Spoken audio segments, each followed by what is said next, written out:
Bakit hinahayaan ng Diyos na dumanas ng sakit ang mabubuting tao? Naisip mo na ba yun? Bakit nga ba pinapayagan ng Diyos na masaktan din ang mga mabubuting tao? Ako rin, matagal ko ring tinanong yan. Hanggang isang araw, may narinig akong kwento. May isang hardinero na nagtanim ng 2 puno. Yung una, hinayaan lang niyang lumaki.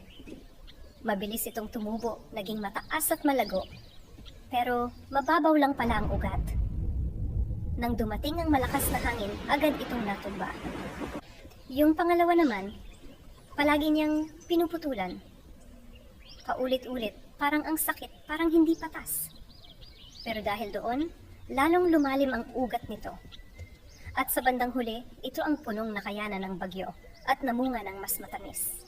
Doon ko naintindihan, minsan, yung mga sakit at pagsubok natin ay hindi parusa, kundi paghahanda ng Diyos. Hindi kanya pinapahirapan, tinuturuan ka lang niyang maging matatag at matibay.